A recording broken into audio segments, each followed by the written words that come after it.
Police ने press conference लिया था। प्रेस कॉन्फ्रेंस उन्होंने बताया था कि इन्होंने अपना जुर्म कबूल लिया है जी। वो क्या बात थी फिर? इतना बड़ा केस है जिसमें ये बोल रहे हैं कि चौहान टाउन में एक आदमी का मर्डर होता है और उसको स्मृति नगर में ले जाकर एक गड्ढे में डाला जाता है और इस पूरे प्रोसेस में कोई एक आई विटनेस नहीं है जो ये बोल सके कि हाँ मैंने देखा है। और बड़ा सवाल है कि अजीत सिंह के घर से लाश मिली जी। वो लाश वहाँ कैसे आई हुई थी? देखिए क्योंकि आईके मिश्रा जी भी इस पर सवाल उठा रहे हैं कि लाश उसके घर से मिली तो हत्या भी वही की थी। जी वो घर हमारा ही नहीं था। तो आप किसी दस्तावेज को कोर्ट में लाके ये नहीं बोल सकते कि ये दस्तावेज मैंने बनाया। आपको साबित करना पड़ेगा कि दस्तावेज आपने कैसे बनाया। एक सवाल फिर ऐसे में ये उठता है कि तीनों आरोपी दोषमुक्त, जैसे पुलिस ने आरोपी बनाया था तीनों दोषमुक्त हो गए। जी। अभिषेक मिश्रा की हत्या फिर किसने की होगी? छत्तीसगढ़ के सबसे चर्चित हत्याकांड अभिषेक मिश्रा हत्याकांड की थ्योरी बदल गई है।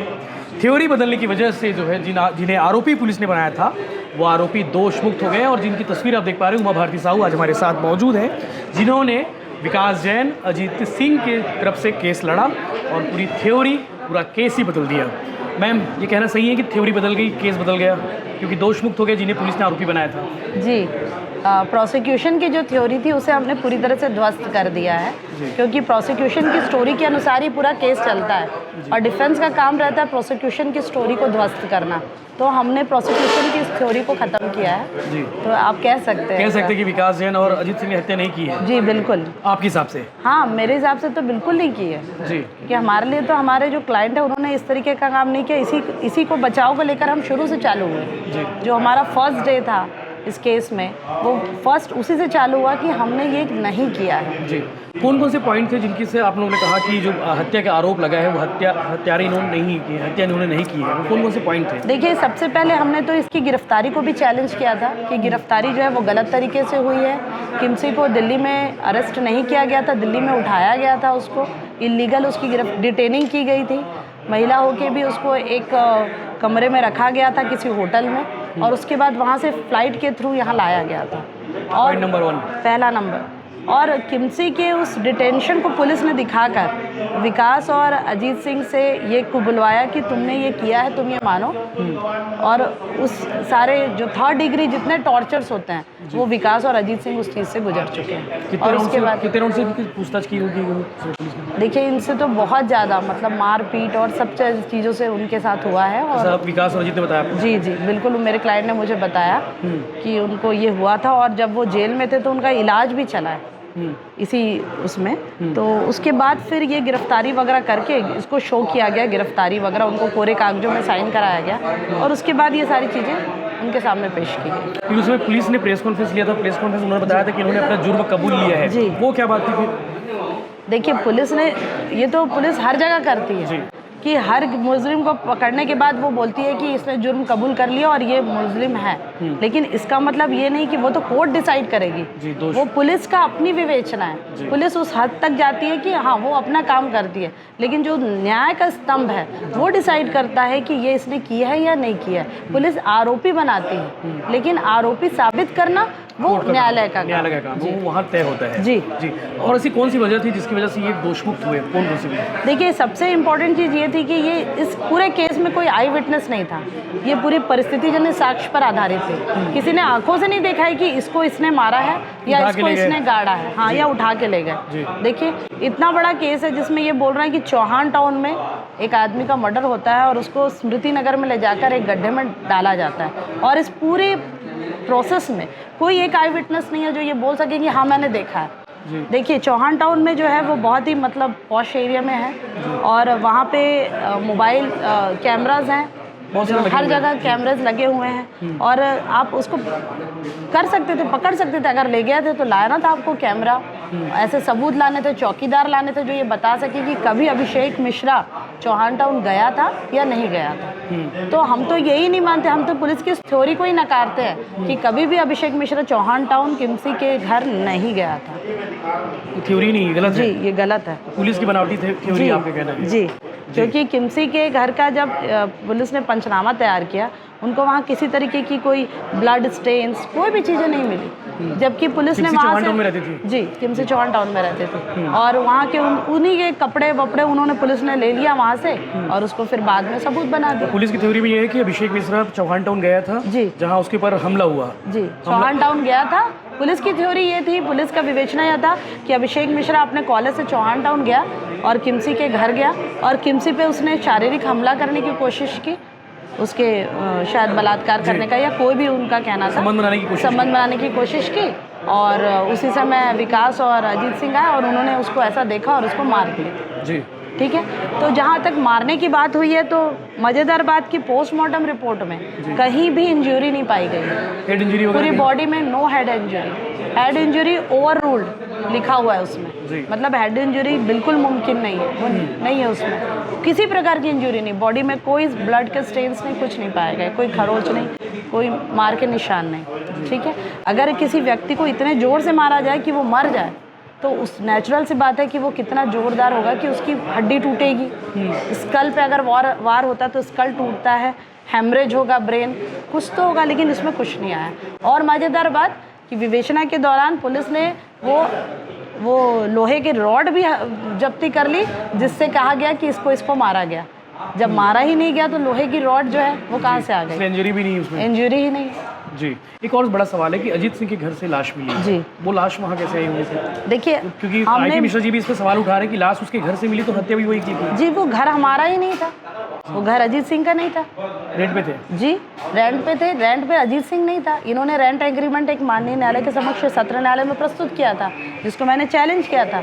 इस रेंट एग्रीमेंट, देखिए रेंट एग्रीमेंट दो लोगों के बीच में होता है, दो पक्षकारों के बीच में, मकान मालिक और किराएदार, और या फिर दो गवाह और या नोटरी, इतने लोग ही इसमें गवाह हो सकते हैं। लेकिन इस रेंट एग्रीमेंट को जो दिया गया था, पुलिस ने प्रस्तुत किया था, उसमें ना तो मकान मालिक का इन्होंने बयान कराया, ना किराएदार का बयान कराया, ना इन्होंने नोटरी का बयान कराया, ना उसमें किसी एक थर्ड पर्सन का गवाही कराया जो ये बोल रहा है कि इस रेंट एग्रीमेंट को मैंने करवाया।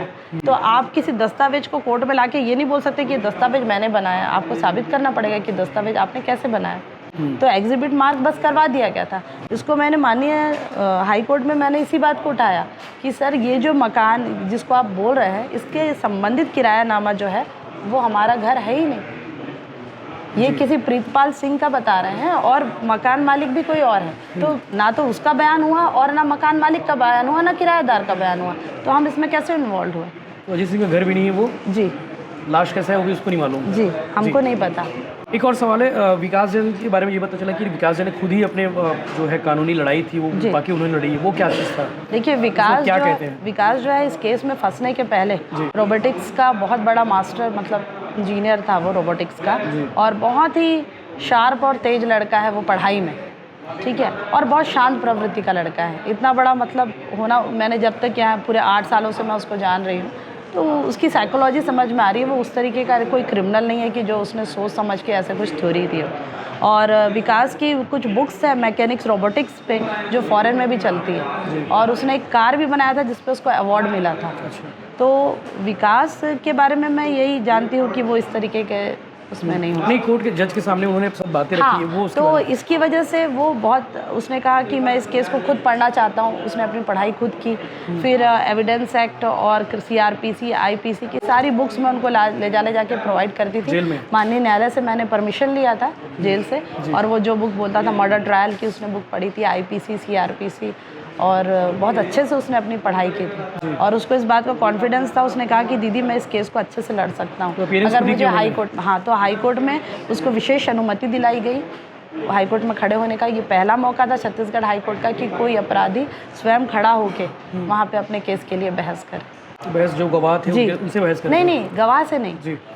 जो हाई कोर्ट में गवाह से बहस नहीं होती, हाई कोर्ट में हम डायरेक्ट बहस होती है, गवाही सिर्फ यही होती है। तो यहाँ गवाही तो हम लोगों ने कराई थी, लेकिन वहाँ जो बहस था फाइनल उसमें वो भी खड़ा हुआ, अपने तर्क रखते गए, अपने तर्क उसने भी रखे थे जी। इस तरीके से एक सवाल फिर ऐसे में ये उठता है कि तीनों आरोपी दोषमुक्त, जैसे पुलिस ने आरोपी बनाया था, तीनों दोषमुक्त हो गए जी।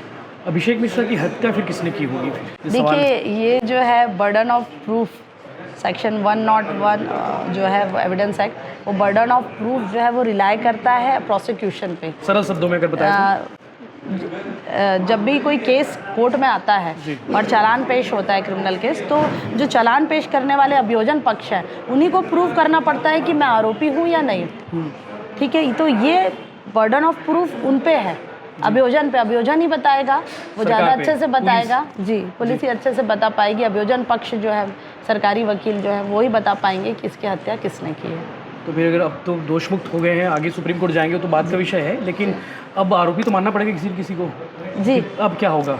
नहीं देखिए, केस जो है वो बार बार, ये केस जब कोर्ट में चल रहा था तो ये केस 2 बार रीओपन हुआ था जी। ये केस 1.5 साल के बाद फिर से रीओपन, पुनः एक आवेदन लगाया गया न्यायालय में पुलिस वालों के द्वारा, विवेचना अधिकारी थे और उन्होंने इसको फिर से रीओपन किया और रीओपन करने के बाद इसमें नए गवाह और लाए। ठीक है, तो हम ये नहीं बोल सकते कि एक बार विवेचना फिर पुनः विवेचना, उसके बाद ये नहीं तो और कौन, ऐसे ही कोई पुलिस की कार्रवाई नहीं होती है। ऐसे में तो फिर सब कुछ भटकाव आ जाएगा। जी, एक बार जांच हो गई, वो फुल और फाइनल विवेचना, चालान जो है न्यायालय के सामने पेश होने के बाद उसमें चाह कर भी ना न्यायालय कुछ कर सकती है, ना बचाव पक्ष कुछ कर सकता है और ना ही प्रोसिक्यूशन कुछ कर सकता है। टोटल कितने लोग की गवाही हुई इसमें दोनों पक्षों की ओर से, अगर माना जाए तो? क्योंकि बेसिक डिटेल भी थोड़ा दे देते इसमें। जी जी जी, इसमें अबाउट 90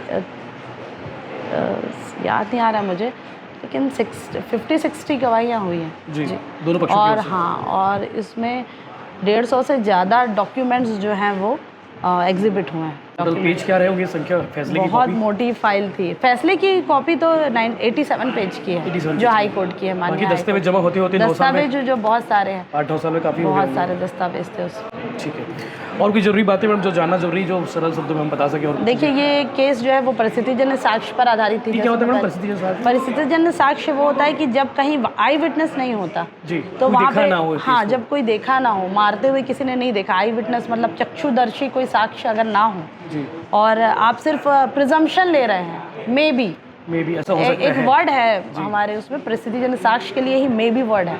मे बी वर्ड मतलब हो सकता है और होना, इसमें बहुत फार डिफरेंस है। और हो सकता है को होना बनाना वो प्रोसिक्यूशन का काम था जी। तो अभी प्रोसिक्यूशन हो सकता है वाली स्टोरी में ही था और वो उसको प्रूव नहीं कर पाया कि ये यही है।